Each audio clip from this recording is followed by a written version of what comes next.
live with an update on several issues that affect us.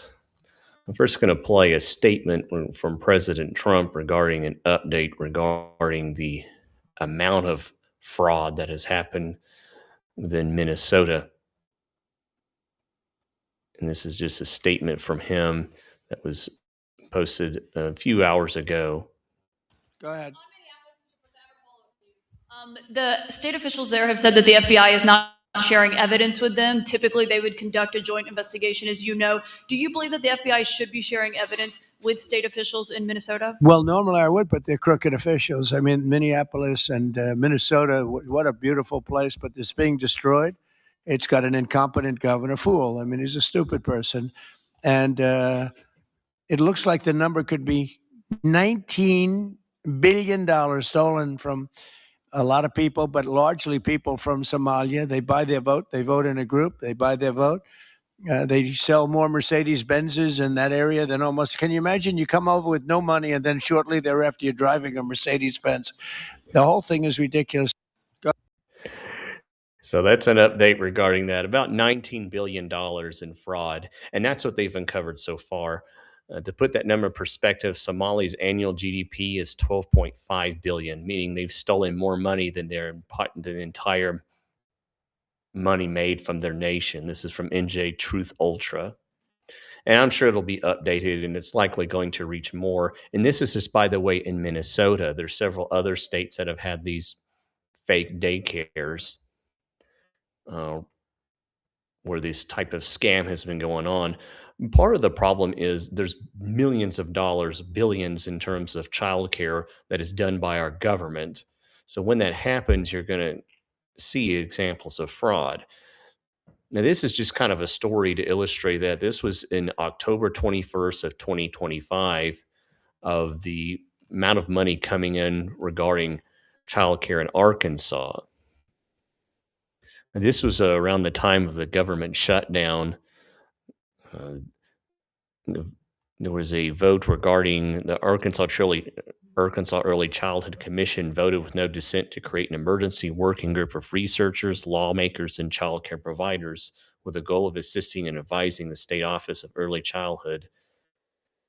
And if you scroll down here, the division has about $16.3 million in CCDF funding on hand, which will last about 5 weeks because the pace of spending is about $13 million a month.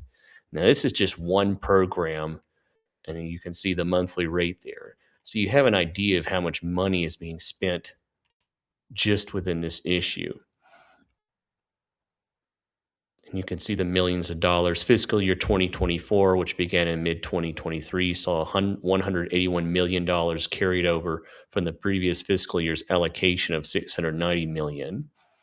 And when you have that kind of money being pushed around, there's going to be examples of fraud.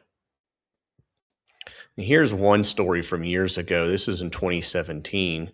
The two Arkansas women have been sentenced to 18 months in prison for fraud in the connection with theft from money from a federal program intended to provide meals for low-income children.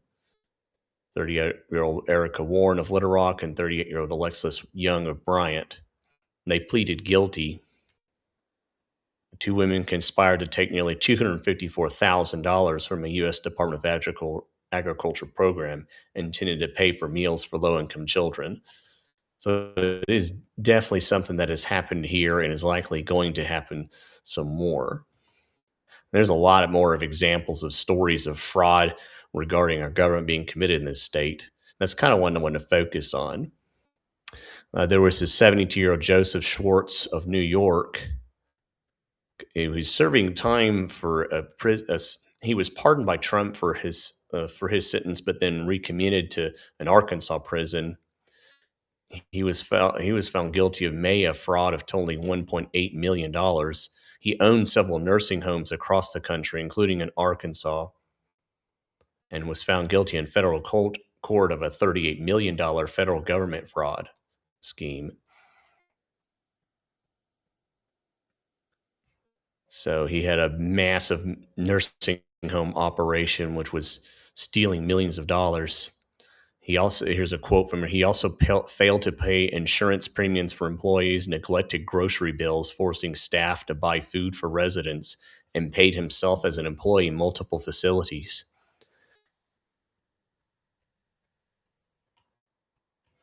So he was literally stealing money from elderly people and his own workers. And then here's another example. I'll play part of this. This is a Dr. Hyatt. He bailed medical recipients in his state. So I'll play part of this story as well. Former chair for the Arkansas State Medical Board and the former head of the Behavioral Health Unit at Northwest Health, Dr. Brian Hyatt, arrested and put into the Benton County Jail. 5 News reporter Morgan Wrigley is here now with a look at that investigation and his arrest. Morgan. Dr. Hyatt's arrest comes after a search warrant was issued and a large-scale Medicaid fraud investigation took place earlier this year. This is all happening amid accusations that Hyatt kept patients hospitalized against their will in order to collect more Medicaid payments. A months-long investigation into the practice of Dr. Brian Hyatt, the former chairman for the Arkansas State Medical Board and the former head of the Behavioral Health Unit at Northwest Health, has resulted in an arrest. Back in February, Dr. Hyatt's contract with Northwest Health in Springdale was terminated after claims of Medicaid fraud against his practice were deemed credible. In May, the DEA issued a search warrant into his practice as part of the investigation. And soon after, Dr. Hyatt resigned as chairman of the Arkansas State Medical Board.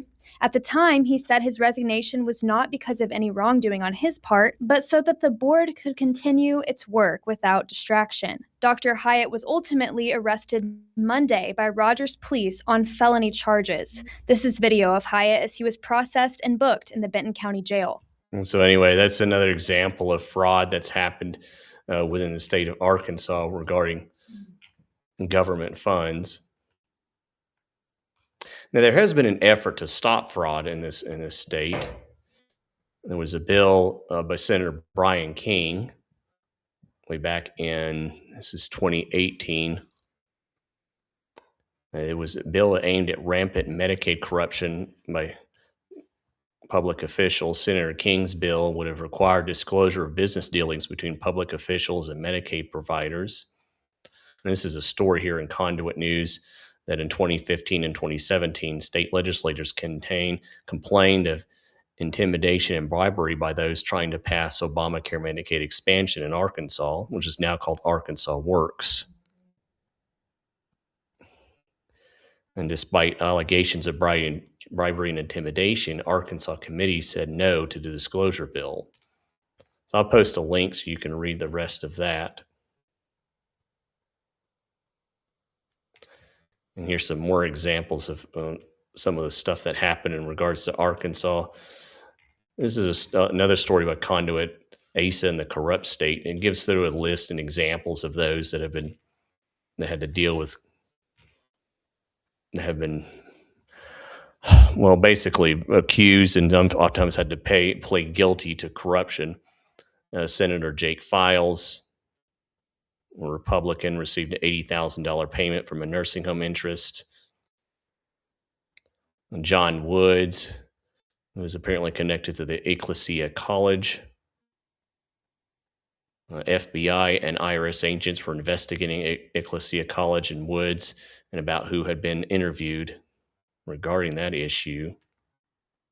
Michael Lamoureux, who got $120,000 as a consultant from the Arkansas Faith and Freedom Coalition. Much of the organization's money came from tobacco interests, nursing home, and lobbyists, which is, of course, an odd assortment of financial backers for an organization whose name referred to as Faith. Jeremy Hutchinson, the governor's nephew, who was an Arkansas state senator, also as a Republican, but he has had to plead guilty for other charges. And it's come up in the guilty plea of former state Senator Gary Hank Wilkins and is identified as Senator A, who was involved in the same legislation as Wilkins was paid to sponsor. And of course, this mentions another place called Preferred Family Health Care, which received huge Medicaid contracts in the state thanks to its president bribing legislators. And then some legislatures also got jobs that were created for them by Governor Hutchinson. And there's some more examples of this in that story. So I actually looked up a list of people that had been arrested in connection with preferred family health care. There's some of their names there. Former CEO, directors of operations, another former state representative, Eddie Cooper.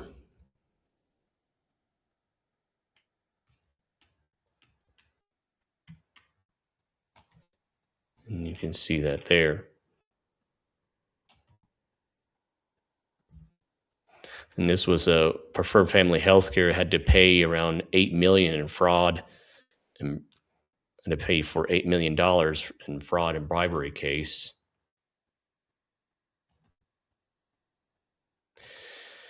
So yeah, it does happen in other states, and it happens in red states as well. Now, one thing you can do about it is try to vet people that are running for office. Make sure you don't get any either Democrats or corrupt Republicans in charge. The Republican primary is happening in March. Now, this is just one example of one story right here of a corrupt politician. This is, of course, a Democrat. This is Haley Schaffner has framed herself as basically a lifelong farmer. It says in quote, "My whole life, I've been a rice and soybean farmer up until this year when we had to shut things down because we knew 2025 would be unprofitable before we ever put a seed in the ground," she claims in a video. It turns out she actually, for a long time, executive director of Seis Puentes, a Little Rock-based nonprofit which has stated mission to empower the Latino community in Central Arkansas. And you can see the rest there. Basically, this organization was originally a nonprofit designed to help minorities, mainly the Black community, and it was redirected to help illegals. When I reported on this years ago, Seis Puentes was partnered with the city of North Little Rock to help illegal aliens obtain valid photo ID. And I've seen in other stories where she was also tried to help someone run for mayor in North Little Rock and failed. She was a campaign manager. I saw that in another story.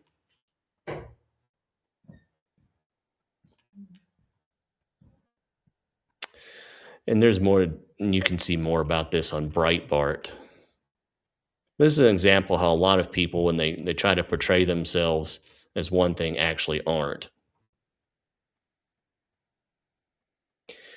And so I also wanted to give a quick update regarding the March primary, and another big issue that I've kept up with is the trial for Aaron Spencer. Now, this is from the organization We Support Aaron Spencer. The trial for Aaron Spencer starts January 26th at the Lonoke County Courthouse. The address is there, 301 North Center Street, Lonoke, Arkansas. I believe a large group of people should be gathering there around 9. And then we don't know how many days it's going to go out, but it's probably going to be that whole week. And so people are been keeping up with this. The pre-trial apparently was rigged in favor of trying to throw Aaron Spencer in jail. Aaron Spencer, by the way, is running for sheriff of Lonoke County. And if he were to be elected, he would, according to him, be able to take care of a lot of the issues that have been going on there. You can check out the Facebook page, We Support Aaron Spencer, for updates on what is going on and how they can get involved.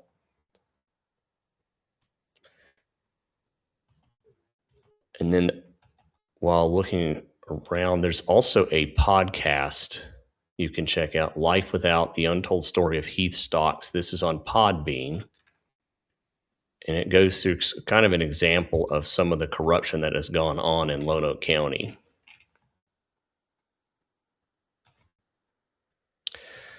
Well, folks, that's pretty much what I wanted to do, is give a quick update on what is going on. Again, you can find me at Just the Right Angle, where I have updates on issues that affect you. Find a way to get involved. Find out what's going on in your own backyard. There's likely smaller levels of corruption going on that you can deal with, so you don't have to be up in the national news as being involved in $19 billion being taken by taxpayers. Anyway, you all have a great day. Enjoy the rest of your weekend.